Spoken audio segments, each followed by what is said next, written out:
Hey, FlimsyLunchTray here, and welcome to World of Warships, where today I'm going to be featuring the Minotaur.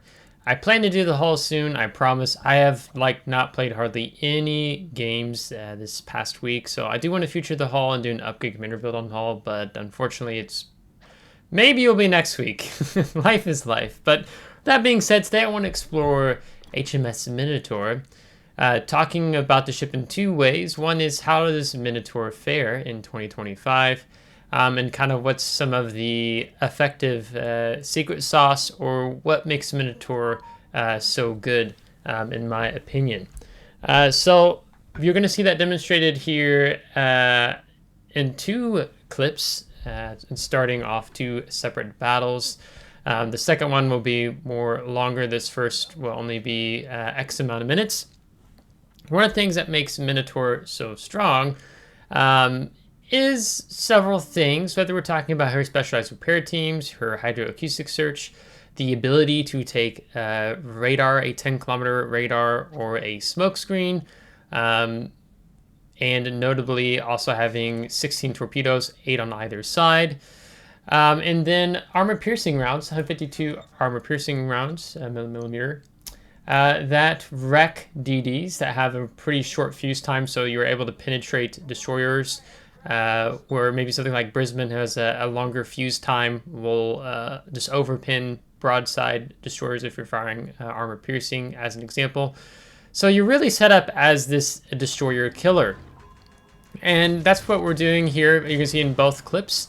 So I would say what makes Minotaur so good is when you move in and you take out the enemy destroyer or destroyers. That's how I really play Minotaur. I play it as this destroyer hunter. And really, once you take out the enemy destroyers, then, so to speak, you get to become the destroyer with your torpedoes, so to speak. So I've had some really fun games where I've got a lot of torpedo hits off on cruisers or battleships, pushing in. And we get to see here that the cap is now contested. We have our wonderful DD player helping us out here and dropping the smoke, and you saw us communicating with chat at the start of the game, which is going to allow us to get to this Akazuki, who thinks he's just safe to smoke up, but psych, we play Radar Minotaur. I haven't played Smoke Minotaur in randoms in a really long time, and I just absolutely love playing the Radar Minotaur, because it's really fun to troll enemy destroyer players and picking up the first blood, and we're already pushing away the Avalo de Bazan. So in two senses, one is when you're dealing with destroyer players, if you don't kill them and they figure out you're a radar Minotaur player, then they tend to have this fear, and then like this Avalo de Bazan, he's never going to come back and bother us on this flank again after this. So really grateful for the Lian, and we make sure to compliment him for the gameplay here in playing together. The other, it's great to crap on the destroyer players. Submarines could be a bit of a different story, of course. We have a submarine player who can just linger around, and then he is dropping beneath the surface, and then he comes back up. So that makes it a little more pesky, where you used to not have that problem so much, so to speak, with the Minotaur. And we were throwing out some random torpedoes, assuming maybe he's going to go for the cap, which, look at that. He is. Just a little early, maybe too late with those torps. And trying to hopefully catch him off guard. The Yang smokes us up again, which is helpful. So what you see happening typically when you're able to move in with more so Radar Minotaur than a Smoke Minotaur, is that you take this position and then you catch out the enemy destroyers, you kill them, and you, so to speak, you end up collapsing their flank. And that's one of the things I want to demonstrate, and what makes particularly even Radar Minotaur so good in collapsing an enemy team flank, because we've moved into this meta in World of Warships where there's so many things that punish you as a player. I mean, the amount of players who hug islands anymore, it's really frustrating. You're a battleship player, you're trying to spot, but everyone's hiding behind islands because they don't want to get pinged to death by a submarine. They don't want to eat these tons of torpedoes from a Jaeger. They don't like dealing with submarines in terms of submarines being like fidget spinners. They don't like dealing with gimmick experimental ships. They don't like dealing with gimmick aircraft carrier players. Like, I think this match we have the Shinano, and he can like penetrate really hardcore with his AP skip bombs, if I remember correctly. So there's just a lot of things that makes the general player base a lot more hesitant to push. And that's been the rhythm meta that's increasing ever so since update 10.0. So what that means is Minotaur becomes this really exceptional cruiser in terms of controlling capture points, controlling flanks, because no one really likes to just get hammered away by Minotaur's 152mm guns, because what you end up having here with in terms of her main batteries, you have 10 152mm guns with improved fuse time, shortened fuse time, and improved penetration angles, if I remember correctly. So you get this like jack of all trades. Even if you play Smoke Minotaur, if you have a friendly DD spotting for you, a CV spotting for you, a hybrid spotting for you, a submarine spotting for you, you're still a real threat to the enemy destroyer players. Who end up trying to push in, like, let's say, on key objective points, so on and so forth. Now, I'll put it on the side of the screen here. One of the things that becomes really risky for the lifestyle of any Minotaur player, regardless, when your smoke's down, or especially so when you're playing Radar Minotaur, is your armor scheme, because you're coded in 16mm armor scheme outside of your armor belt, which has 101mm. So when I was reading the WoW's wiki, it talks about that you can bounce 152, 203, and 220mm rounds at certain angles, but it's really easy to be penetrated by a lot of the larger calibers in your game. We have more battle cruisers than ever.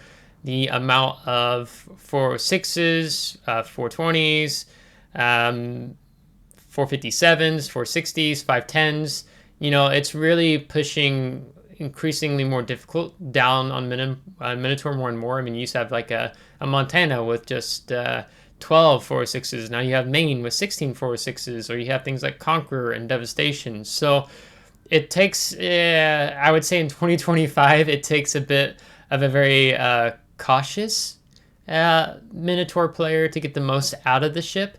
But it's knowing when you can be aggressive and when you can't be aggressive, right? So here I'm divisioned up with Doom, and it works out great. And again, a great combination whether you're playing American destroyers or something like a Yu Yang with the Pan Asian smokes that don't last as long, but they come off cooldown a little bit quicker than American destroyers, as an example. And you just team up. You're playing off of your destroyer player, like we played off the Yu Yang in the last battle.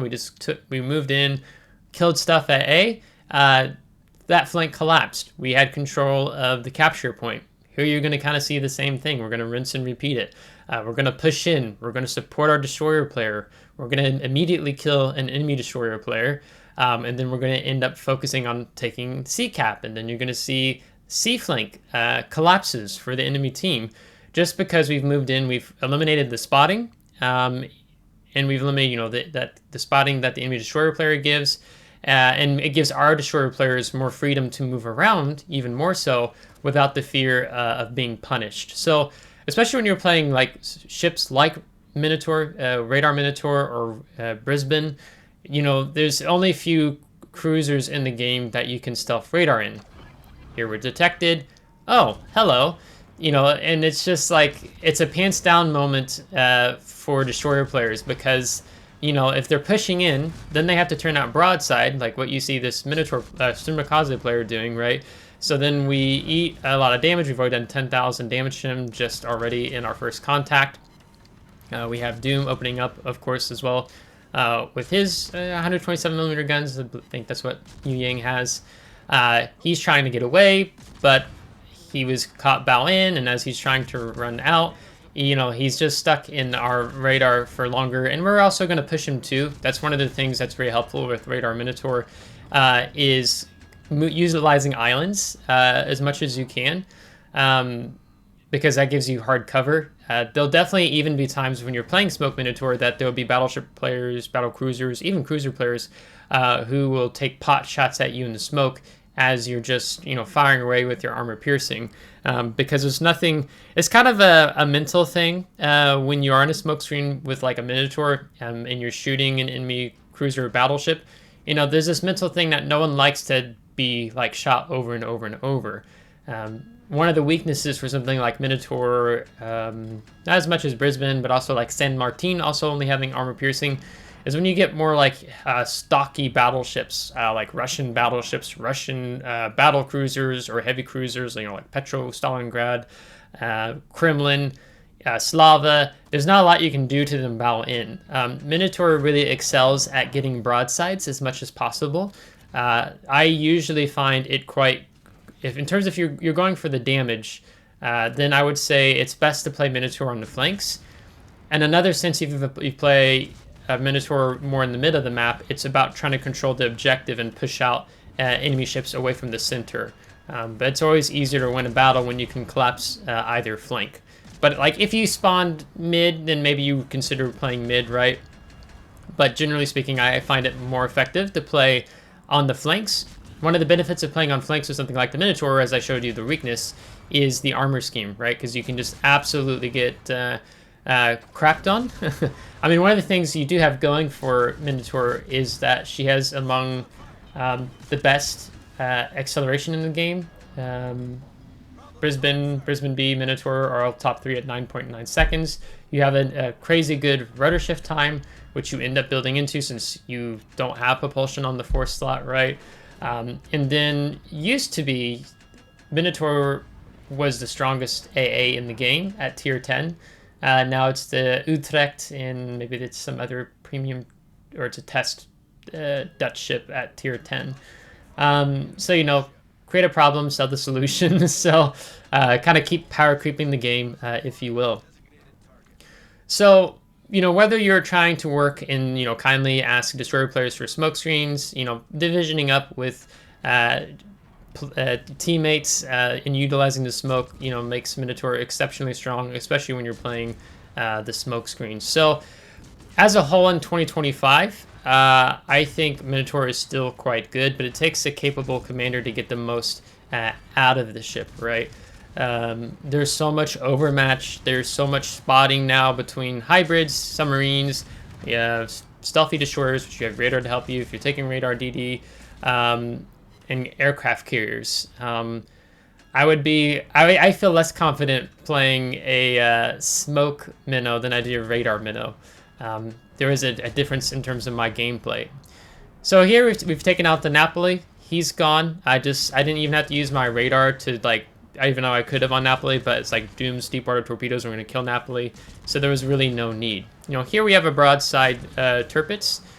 So you can see we're getting some effective damage. We're trying to not hit the turrets, which we're doing, so you're seeing a lot of non-penetrations and ricochets.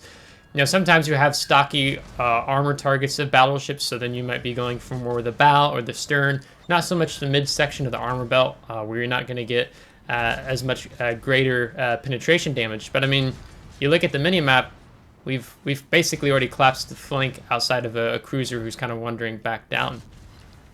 So one of the things also to be mindful of, regardless of your smoke situation, whether you're smoke radar or not smoke radar, you need to already be on the move as the smoke goes out. Don't be sitting with your pants down as the smoke ends when you're still shooting, and then that makes it a little bit more easier to hit you, of course. But again, you have great propulsion to help you. So I will be doing an upgrade commander build video on the Minotaur. I think the old one I have is 2021 is when I first started doing them, and it's a bit, it's rather long-winded, and there's some things I want to relook at in between the commander and the skills on the ship, and kind of highlighting, the radar Minotaur play style, which you're seeing here, or more the smoke radar style, or smoke Minotaur play style, and even the unique upgrade that you can take with that as well on Minotaur. So this game so far, we've had some pretty effective damage. I mean, of course, we haven't had any kills. As the enemy CV comes in, we're utilizing our AA. I'll put the build that I currently run on the screen here. It reflects more of the radar Minotaur. But we do take the 4-point AA skill just to have greater continuous AA damage and damage from shell explosions. Then a negative 50% ship consumable preparation reload time whenever our AA is active. Whether it's spotters, fighters, spotter planes, enemy ships, depth charge planes, CVs, hybrids, right? because you're a little bit of this jack of all trades, maybe not as much as something like Jacksonville or like Worcester, but you still are rather capable ship with a great platform, a great plethora of consumables. So even like one of the things that makes, I think, Smoke Mino a little more difficult to play is you only have that 5-kilometer hydro. So it makes it more difficult. You can be bullied a bit by destroyers. Most Minotaur players don't take radar, so then it catches some DD players, especially off guard. But you can be bullied by a DD player if you're not playing radar. But if you take radar, you have to be somewhat capable, because it's likely, not always, like this new Sashimi, because the game as it's progressed, like he doesn't have anyone hard hitting to back him up. So we can really bully him here and just kind of open gunboat, if you will. But it's a different story when you have cruisers, heavy cruisers, battle cruisers, and battleships all sitting in the background that just can absolutely punish you.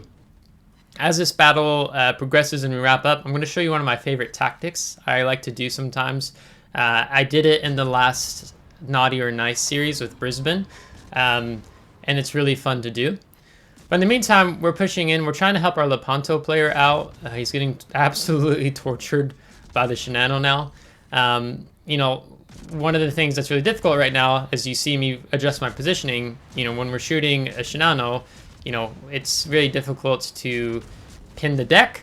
And then Wargaming was like, we need to give CV players smoke screens. They're dying too much. It's like, seriously? Come on. So he's going to smoke himself up. But that's okay. But we're working to get more on his broadside where we can get that penetration damage where we're being bow onto CV players. So, I mean, ideally, as you play Minotaur, you really want to be able to get more on the broadside of ships. When the CV keeps coming into our AA range, you know, that makes it easier to get our cooldown time on our consumables. You can see it's already ticking down. I'm looking at the AA, or the secondaries, and that's why I'm getting the hits that I'm getting right now. But I also have to be mindful. We've got our Hydra up. There's still a new Sashimi out running around, and I'm just going to go ahead and push away from the new Sashimi. We're going to pop radar. We see him. Our torps that we fired earlier are looking good. We do land one, and then Doom's just gonna go in for the absolute murder here. He hates CVs as much as I do, so he's going to have a good time here. I still have to respect the new Sashimi. There are destroyers that you definitely should not take lightly, because if you go broadside and they load the AP, they can definitely Citadel you. You know, you have things like the Hull now with the 2 and 3mm, Elbing, Ragnar, the French GDs as well, can easily Citadel you, even at a longer range when you don't think you should be so easily Citadeled. So unfortunately, we've lost both Doom and the Lepanto here, but at the same time, we've got 32 plane kills here. And even though we haven't got any kills, like you're going to see a nice base XP score and what we end up doing up here. So no kills yet. So the Fletcher pops up. He's caught off guard. He takes out our Venom. And now you get to see broadside on a DD. You're often, the other thing you're doing is you're clicking out constantly as we take out the Fletcher there, using your right mouse key and just kind of zooming out. So as we do when we respect, you know, something like the Yamahari, it has 410mm guns. So we do want to be mindful of that. Now here's one of my favorite tactics to do with Radar Minotaur, Radar Brisbane. So you present yourself as this ship that's fleeing, right? You're running away. So the two things that can happen here is the Nusra can be pushing back in to move in on Bravo or even move in on C-Cap. And what I like to do is set up an ambush, right? Because as soon as I get spotted, I pop radar on Brisbane or Minotaur, you're going to catch out the enemy DD or, you know, effectively whatever is spotting you, right? Unless maybe a submarine at periscope depth or something and he's just too far away, right? So it's just waiting, sitting in ambush mode and being the absolute predator. And part of this is also, of course, it's timing it right. where you don't get a little too enthusiastic and you kind of spring the trap too early. Because part of it, like with Tsushima, like you have ships that destroyers that have high speed. You know, they have really good engine boost, right? So you want to be able to catch them deep enough where either if they panic and turn out, you know, full on broadside, or they're going to be like, no, I'm going to charge you, which you can actually, it's a fair, valid tactic you can do against Minotaur players, Neptunes, Brisbanes. I mean, Brisbanes have high explosive, but more with the armor piercing cruisers in the game. Because a bow and destroyer is often difficult to deal with if the Minotaur player, you're not landing your shells maybe as much in a superstructure, maybe you're incapacitating his main battery. He's trying to charge you, run up on you, so then he can dump torps on you or catch you off broadside, right? So our team's about to flip A here. So I'm like, okay, I think we've raided long enough. The other thing is we're not radio located here. So New Tsushima wouldn't have any idea where we are. He just knows we've moved away. So I go ahead and pop Hydro before I come out from around behind the island. And we're swinging around. I'm not spotted. I'm not spotted.